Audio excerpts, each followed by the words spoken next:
بسم الله الرحمن الرحيم الحمد لله رب العالمين والصلاة والسلام على سيد الأنبياء والمرسلين محمد وعلى آله وصحبه أجمعين أما بعد.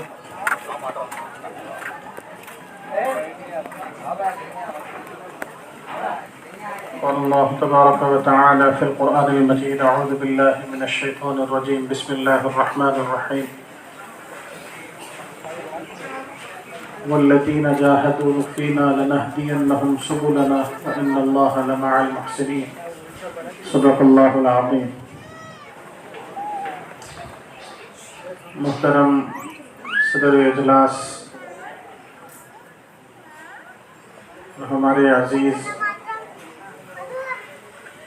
اس مدرسے کے ذمہ دار و محترم حضرت مولانا مفتی منصور صاحب قاسمی دامت برکاتہم، اور ہمارے بزرگ حضرت مولانا مفتی عبدالرحمن صاحب دامت برکاتہم، اور دیگر حضرات علماء کرام، عزیز طلباء، آپ حضرات کافی دیر سے پروگرام کے اندر بیٹھے ہوئے ہیں اور مختلف حضرات سے سن رہے ہیں. ماشاءاللہ بچوں کا بھی بڑا اچھا تعلیمی مظاہرہ تحریک آزادی سے متعلق کچھ تاریخی چیزوں پر مشتمل رہا. یقیناً ہمارے اکابر کا ملک کی آزادی کے اندر جو حصہ رہا ہے، بلکہ ہمارے بزرگوں نے ملک کی آزادی کی تحریک کی قیادت کی ہے، اس کو آگے لے کے چلے، وہی لیڈر تھے. اور 1 سال 2 سال نہیں، کوئی وقتی کام نہیں ہوا، بلکہ تقریباً 100 سال اس ملک کی آزادی کی تاریخ کے ایسے گزرے ہیں جس میں صرف اور صرف مسلمان اس ملک کی آزادی کی لڑائی لڑتا رہا. اب دیکھیے ملک کے حالات 6-8 سال سے خراب ہوئے تو لوگ جو ہے بے چین ہونے لگے، لوگ جو ہے منتشر ہونے لگے. لیکن آپ اندازہ کریں کہ ایک عرصے سے 100 سال اس ملک کی آزادی کے لیے لڑنا یہ کوئی معمولی چیز نہیں ہے. آج یہ کہا جاتا ہے کہ 1857 میں 1857 میں جنگ آزادی کی لڑائی لڑی گئی، لیکن بنیادی طور پہ جو لڑائی شروع ہوئی اور سب سے پہلے اس سلسلے میں ملک کو آزاد کروانے کے لیے جس شخصیت نے آواز لگائی، وہ ان کا تعلق مدرسے سے تھا، ان کا تعلق تدریس سے تھا. وہ اپنے زمانے کے بہت بڑے عالم اور بہت بڑے محدث تھے. یہاں چونکہ بڑا مجموعہ علماء کا ہے، طلباء کا ہے، اسی لیے میں آپ حضرات کو ملحوظ نظر رکھتے ہوئے بات کروں گا. اس ملک کی آزادی کی لڑائی کا بغل بجانے والے، اس کا اعلان کرنے والے سب سے پہلے حضرت شاہ عبدالعزیز محدث دہلوی رحمۃ اللہ علیہ ہیں، اپنے زمانے کے سب سے بڑے عالم. اس ملک میں کچھ ایسے خانوادے گزرے ہیں، جو 2-4 خاندان ایسے ہیں جن سے اللہ رب العزت نے اس ملک کے اندر بڑا کام کیا ہے.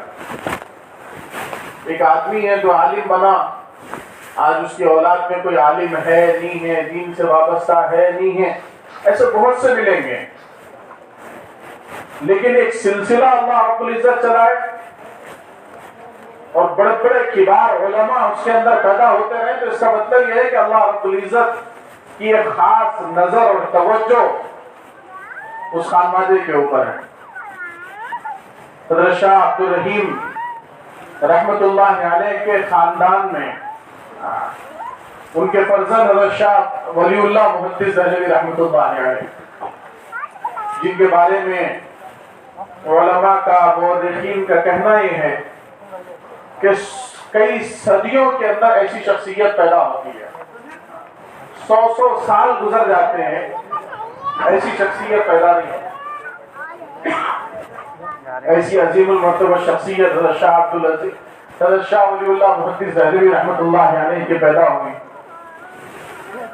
ان کے بعد، ان کے انتقال کے بعد حضرت شاہ عبدالعزیز محدث دہلوی رحمت اللہ علیہ، ان کے فرزند وہ جانشین بنائے گئے، ان کے وہ حدیث شریف کا درس دیتے تھے. پھر ان کے بعد حضرت عبد القادر محدث دہلوی رحمت اللہ علیہ، حضرت عبد الرحیم محدث دہلوی رحمۃ اللہ علیہ، ان کے خاندان کے اندر حضرت شاہ رفیع صاحب رحمۃ اللہ علیہ، حضرت شاہ اسحاق صاحب رحمۃ اللہ علیہ، یہ خانوادہ چلا ہے. تو اپنے زمانے کے جو سب سے بڑے مدرس ہیں، جو سب سے بڑے محدث ہیں، جو سب سے بڑے عالم ہیں حضرت شاہ عبدالعزیز محدث دہلوی رحمۃ اللہ علیہ، انہوں نے سب سے پہلے اس ملک کی آزادی کا اعلان کیا. 1799 میں جب سلطان ٹیپو کو شہید کیا گیا میسور کے اندر، سی رنگا پٹنم کے اندر ان کی شہادت ہوئی. وہ کوئی معمولی آدمی نہیں تھا، بہت بہادر آدمی تھا، بہت قابل آدمی تھا، اور کئی محاذوں پہ اس نے انگریزوں کو شکست دی تھی. اسی لیے انگریز ان کو اپنا ایک بڑا چیلنج سمجھتے تھے. بہرحال کچھ لوگوں کی غداری اور اندرونی خلفشار کی وجہ سے ان کی شہادت ہوئی، اور ان کی شہادت کے 2-3 سال بعد انگریزوں نے یہ اعلان کیا، ایسٹ انڈیا کمپنی نے، انگریزوں نے، برطانیہ نے یہ اعلان کیا کہ خلق خدا کی ہے، مخلوق عام لوگ جو ہیں یہ خدا کے ہیں، خلق خدا کی، ملک بادشاہ سلامت کا. اس زمانے کے اندر مغلیہ دور کی سلطنت تھی اور بالکل آخری مراحل کے اندر تھی. کہنے لگے کہ ملک جو ہے وہ بادشاہ سلامت کا ہے، اور اس ملک کے اندر جو حکم چلے گا وہ ایسٹ انڈیا کمپنی کا ہے، بہادر کا ہے. اصل بنیاد وہی حکم ہوتا ہے، وہی پروٹوکول ہوتا ہے. آج آپ دیکھیں سری لنکا کے اندر اتنا انتشار ہوا، لوگ سڑکوں پہ نکل آئے، لوگ گڑبڑ کرنے لگے، لوگ تماشے، اس لیے کہ ملک کی اکانومی تباہ ہو گئی تھی. لوگ اپنے غم و غصے کا اظہار کر رہے ہیں اور مطالبہ کر رہے ہیں کہ ہمارے ملک کا جو پریزیڈنٹ ہے وہ استعفیٰ دے. پوری عوام مخالف ہے، لیکن چونکہ وہ صدر ہے اور صدر اس کا حکم چلتا ہے، اسی لیے جب تک وہ صدارت کے عہدے میں باقی رہا، فوج پوری کی پوری اس کا تحفظ کرتی رہی. اس کو ایک جگہ سے دوسرے جگہ لے جایا گیا، اس لیے کہ حکم چلتا تھا، اس کا پروٹوکول کے حساب سے اس کا حکم مانا جاتا تھا. جب حضرت شاہ عبدالعزیز محدث دہلوی رحمۃ اللہ علیہ کے زمانے میں انگریزوں نے یہ اعلان کیا کہ خلق خدا کی، ملک بادشاہ سلامت کا، اور حکم ایسٹ انڈیا کمپنی بہادر کا، تو حضرت شاہ عبدالعزیز محدث دہلوی رحمۃ اللہ علیہ نے اپنے مسجد درس پہ بیٹھے ہوئے یہ اعلان کیا کہ آج ہمارا ملک غلام ہو گیا ہے اور اس ملک کو آزاد کروانا ہمارا مذہبی فریضہ ہے. یہاں علماء بیٹھے ہیں، ایک بہت بڑا عالم، ایک بہت بڑا محدث، ایک بہت بڑا فقیر اور مفتی اپنے زمانے کا، آپ یہ کہیں کہ اس زمانے کا ملک کا مفتی اعظم، وہ یہ کہہ رہا ہے کہ ہمارا مذہبی فریضہ ہے. اس کا کیا مطلب ہوتا ہے؟ جس طریقے سے نماز پڑھنا فرض ہے، فجر کی نماز فرض، ظہر کی نماز فرض، زکوٰۃ کی ادائیگی فرض، رمضان کے روزے فرض، مالدار آدمی ہے حج فرض، اس طریقے سے حضرت نے فرمایا کہ اس ملک کو آزاد کروانا ہمارا مذہبی فریضہ ہے. اسی لیے مسلمان جی جان سے اس ملک کو آزاد کرانے کے لیے لگ گئے، اور جو مسلمان اس ملک کی آزادی کے اندر شہید قتل کیا گیا ہے، مارا گیا ہے، اس مسلمان کو شہید کا درجہ دیا گیا ہے. آج آپ اٹھا کے دیکھ لیں، حضرت حاجی امداد اللہ مہاجر مکی رحمت اللہ علیہ کے ساتھ 1857 کی جنگ غدر میں جو شہید ہوئے ہیں، ان کے نام کے ساتھ آتا حافظ ضامن شہید.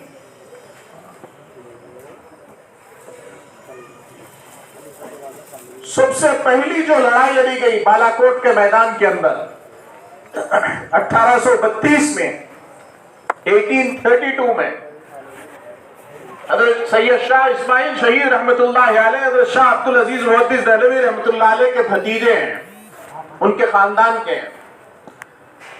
حضرت شاہ عبدالعزیز محدث دہلوی رحمت اللہ علیہ کے مرید اور حضرت کے خلیفہ حضرت سید شاہ احمد شہید رحمت اللہ علیہ ہیں. ان دونوں بزرگوں نے پورے ملک کا سفر کیا اور برادران وطن کو ساتھ لے کے بالا کوٹ کے میدان کے اندر ایک جنگ لڑی گئی. اس جنگ کے اندر یہ دونوں شہید ہوئے. آج ان کے نام کے ساتھ کہا جاتا حضرت سید احمد شہید رحمت اللہ علیہ, حضرت سید شاہ اسماعیل شہید رحمت اللہ علیہ. یہ جو شہید کا لفظ لگتا ہے, یہ لفظ اس لیے لگایا جاتا ہے کہ یہ ایک مذہبی فریضہ تھا جس کو ان حضرات نے ادا کیا, اور اس کی ادائیگی کے اندر ان کی وفات ہوئی ہے. اس جنگ کے اندر ان کی وفات ہوئی ہے, شہید ہیں, شہادت کے مرتبے پہ فائز ہیں. تو اس ملک کو آزاد ہمارے بزرگوں نے کروایا ہے, ہمارے علماء نے کروایا ہے, ہمارے مدرسے والوں نے کروایا ہے. 1857 میں جنگ غدر کے بعد دارالعلوم دیوبند کی بنیاد رکھی گئی.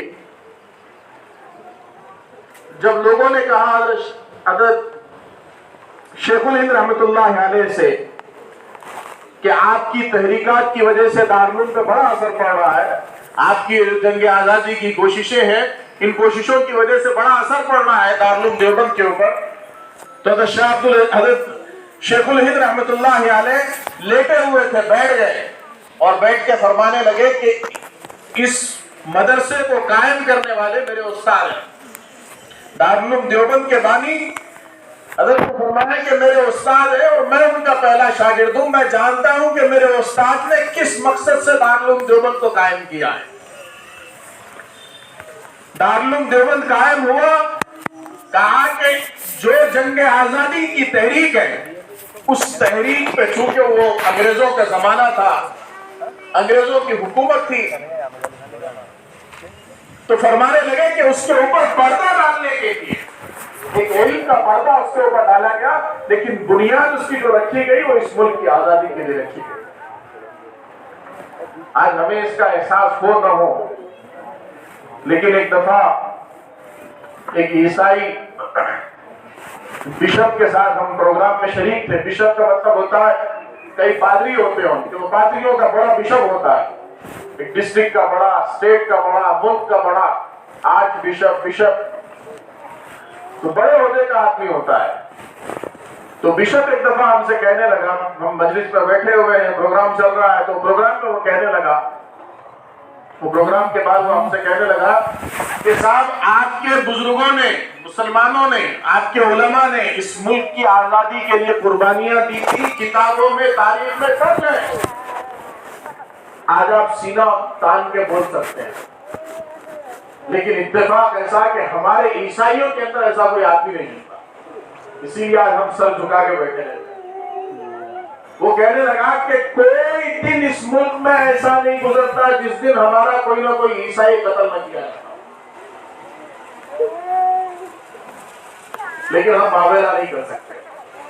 آج مسلمان اپنی مظلومیت کے خلاف جو آواز اٹھانے کی اپنے اندر صلاحیت رکھتے ہیں, کوئی آدمی اس مسجد کے ایک اینٹ کو ادھر سے ادھر کر دے, پورا کرنول جمع ہو جائے گا اور ہنگامہ ہو جائے گا. یہ جو قوت اور طاقت ہمارے اندر آئی ہے, یہ ہمارے ان بزرگوں کی قربانیوں کا نتیجہ ہے. اگر ہم ان بزرگوں کی قربانیوں کو بھول جائیں گے, اگر ہم اپنے عام مسلمان بھائیوں کو نہیں بتائیں گے تو انہیں کیا پتا چلے گا. شیخ الہند رحمت اللہ علیہ بالکل پستقت تھے اور بڑا عجیب و غریب عالم, بڑا مؤثر عالم. حضرت علامہ انور شاہ کشمیری رحمت اللہ علیہ بہت بڑے عالم اپنے زمانے کے, 70 علوم کا ماہر. حضرت علامہ انور شاہ کشمیری رحمت اللہ علیہ 70 علوم کا ماہر, اور علم حدیث میں جو ان کا مقام تھا وہ آپ محدثین سے پوچھیں, بڑے پائے کا عالم. آپ ان سے پوچھیں کہ بھائی یہ حضرت انور شاہ کشمیری رحمت اللہ علیہ کس خاندان کے آدمی ہیں, کیا ان کا فیملی بیک گراؤنڈ ہے, کیا کسی مولانا کے بیٹے تھے جو بڑے مولانا بن گئے, کیا پرگوں سے دینی علوم ان کے خاندان کے اندر چلے آ رہے ہیں کہ یہ بہت بڑے عالم بنے. تو آپ کو پتا چلے گا کہ ایک عام سا آدمی تھا, کشمیر کا رہنے والا، وہ حضرت شیخ الہند رحمۃ اللہ علیہ کی خدمت میں آیا اور ایسا عظیم محدث بن گیا۔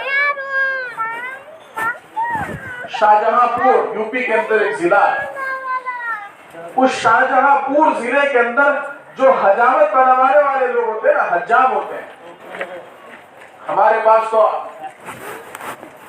تلنگانہ میں دکن کے علاقے کے اندر مسلمانوں کی کافی عرصے تک حکومت رہی ہے، تو مسلمان آپ کو حجام نظر نہیں آتے، لیکن آپ یو پی میں جائیں، بڑی تعداد کے اندر یو پی کے اندر مسلمان حجام نظر آتے ہیں۔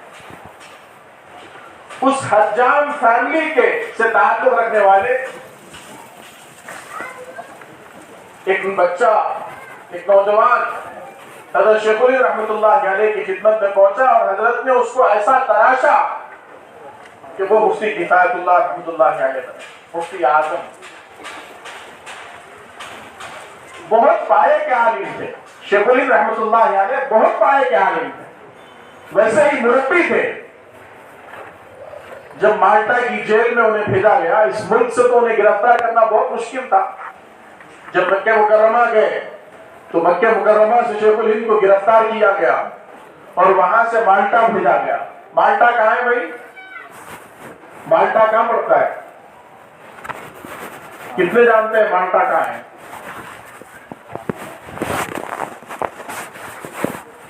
کوئی ایک آدمی جو جانتا ہو کہ مالٹا کہاں ہے، ہاتھ اٹھائے۔ ایسی بے خبری کی زندگی نہیں ہونا ہے۔ اب جا کے دیکھیے مالٹا کہاں ہے، تو آپ کو اندازہ ہوگا کہ مالٹا کیا چیز ہے۔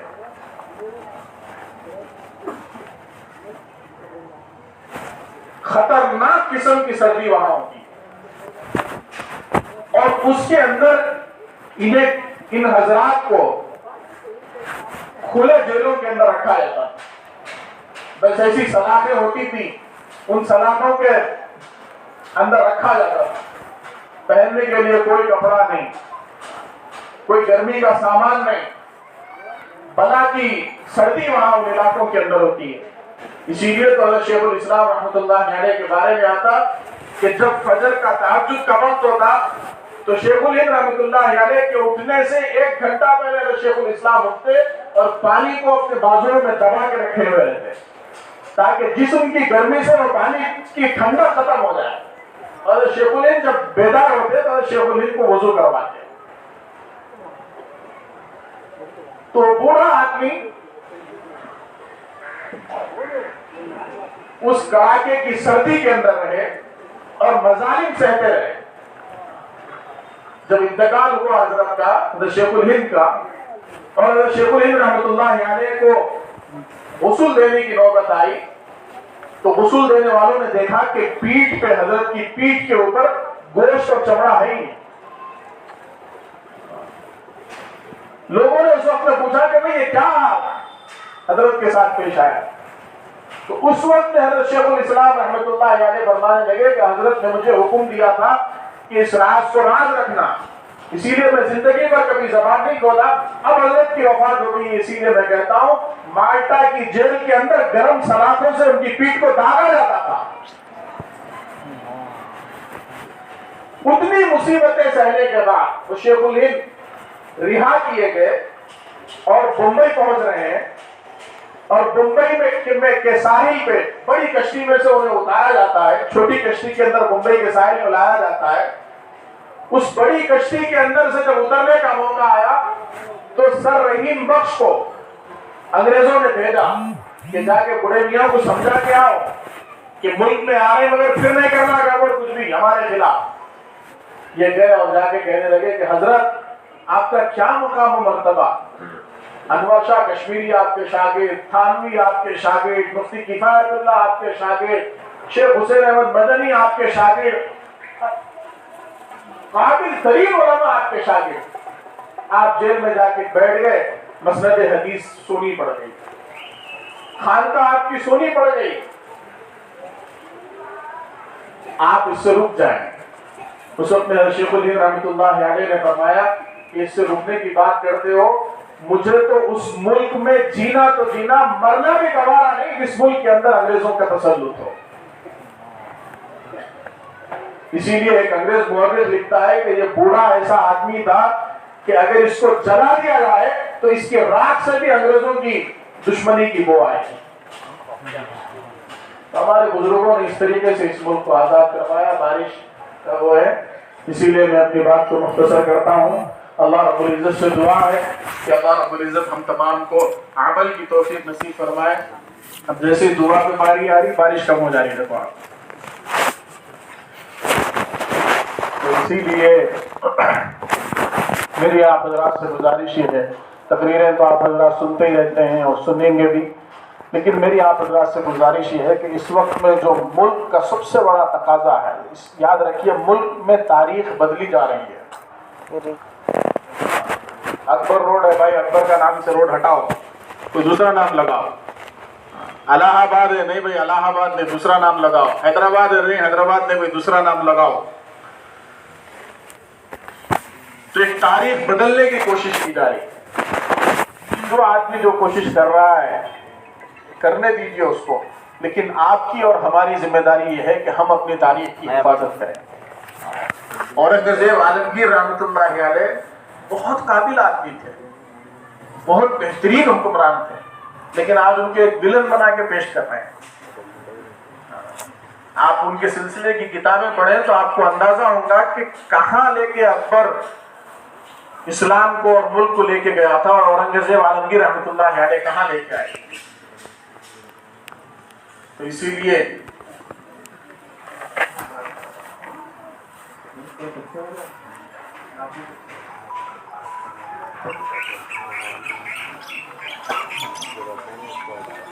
اورنگزیب عالمگیر رحمۃ اللہ علیہ، آپ دیکھیں اکبر نے جو دین الہی قائم کیا تھا، وہ دین الہی کیا تھا؟ وہ صرف اتنا ہی نہیں تھا کہ بھئی ہندو اور مسلمان دونوں مل کے رہو، سب کو ملا کے لے کے چل رہا تھا، مگر اورنگزیب آ کے اختلافات پیدا کر دیا، ایسا نہیں ہے۔ آپ اس کی تاریخ پڑھیں تو آپ کو پتا چلے گا کہ اکبر نے جو دین لایا تھا، وہ دین کیسا تھا؟ 4-8 لوگ بیٹھے ہوئے ہیں، رات میں سوتے سوتے ایک چیز سوچ لیا، صبح آ کے دربار کے اندر بولا کہ یہ چیز ایسا نہیں ایسا ہونا چاہیے، تو دوسروں کے سلامات، بادشاہ سلامات، کیا بات بولے آپ، کیا بات بولے، واہ واہ واہ واہ واہ واہ، چلو وہ دین کا حصہ۔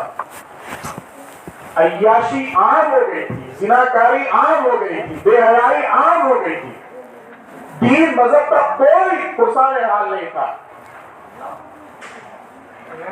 حضرت اورنگزیب عالمگیر رحمۃ اللہ علیہ آئے تو انہوں نے نظام قائم کیا، ایک سسٹم بنایا، اور اس ملک کے اوپر میں یہ سمجھتا ہوں، میں نے جتنی تاریخ پڑھی ہے، میں یہ سمجھتا ہوں کہ اس ملک کے اوپر جتنا بڑا احسان اورنگزیب عالمگیر کا ہے، اتنا بڑا احسان کسی اور کا نہیں ہے۔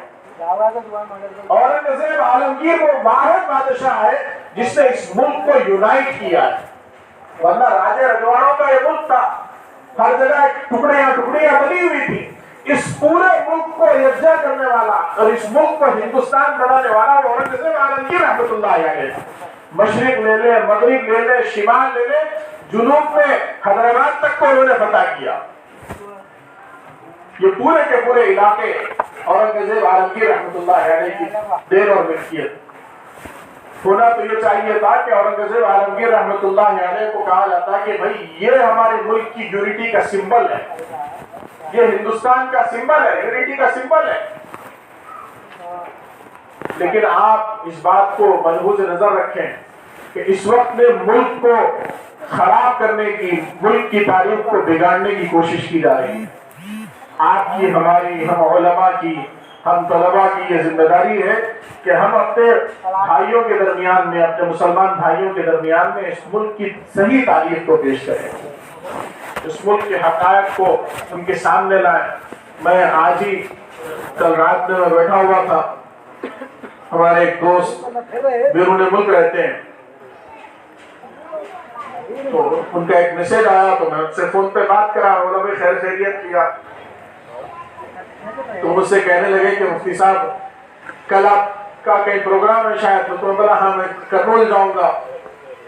تو نوجوان مجھ سے کہنے لگے ماشاءاللہ بہت پڑھے لکھے آدمی ہیں، اچھی پوزیشن کے ہیں، تو وہ مجھ سے کہنے لگے کہ مفتی صاحب میں جب جس مسجد میں جمعہ میں بیان کرتا تھا اس مسجد میں وہ آیا کرتے تھے. وہ کہنے لگے کہ مفتی صاحب ایک دفعہ 15 اگست کے قریب آپ نے ایک دفعہ بیان کیا تھا. آج بھی جب بھی یہ 15 اگست 26 جنوری یا ملک سے متعلق کوئی بھی بات میرے سامنے آتی ہے تو ذہن میں یہی آتا ہے کہ صاحب واقعتاً کیا قربانیاں ہمارے بزرگوں نے دی تھی, کیا قربانیاں ہمارے علماء نے دی تھی, ہمارے اکابر نے دی تھی. آج ہم لوگ آزاد ہیں. تو ایک پڑھا لکھا آدمی اسے بھی نہیں پتا کہ ہمارے بزرگوں نے کیا کیا ہے. تو اس کو بار بار جمعوں کے اندر بولیے, جمعہ کے اندر اس پہ بیان کیجئے کہ بھئی ہمارے بزرگوں نے کیا کیا ہے اس ملک کے لیے.